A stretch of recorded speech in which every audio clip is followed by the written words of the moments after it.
Le Conseil des ministres s'est réuni ce mercredi 16 septembre 2020 sous la présidence de M. Patrice Talon, président de la République, chef de l'État, chef du gouvernement. Les décisions ci-après ont été prises.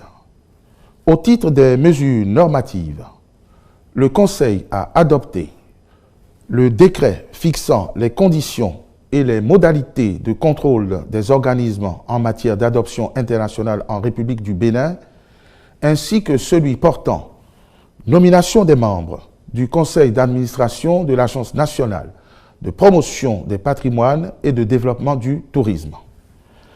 Au titre des communications, nouvelles modalités de remise de carnets de pension de retraite aux assujettis du Fonds national des retraites du Bénin, FNRB.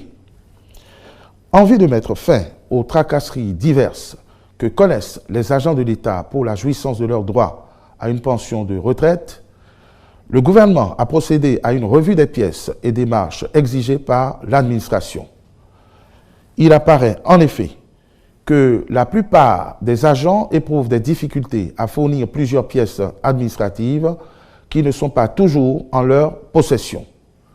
Une telle situation engendre des retards dans la remise de leur carnet de pension et, par conséquent, nuit à la liquidation à brève échéance de leur pension de retraite.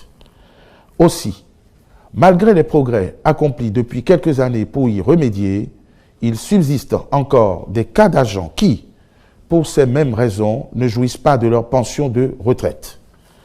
C'est pourquoi le Conseil a marqué son accord pour les nouvelles modalités de remise des carnets de pension de retraite qui instaurent une procédure plus simplifiée et favorise la liquidation automatique de la pension.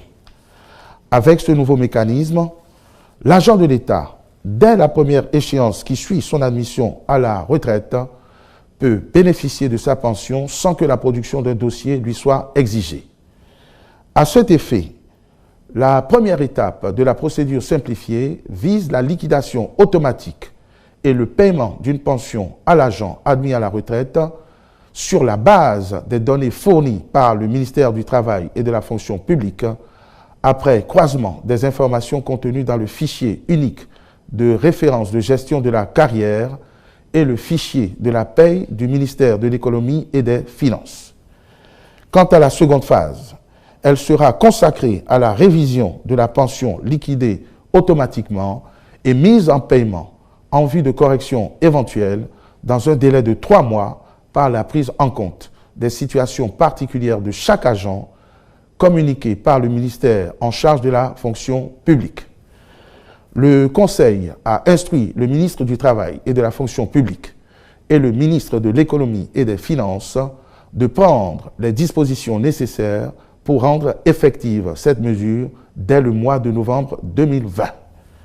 De même, ils accompliront les diligences requises pour la liquidation et le paiement des pensions de réversion aux ayants cause qui apporteront la preuve de leur statut de veuve, veuf ou orphelin.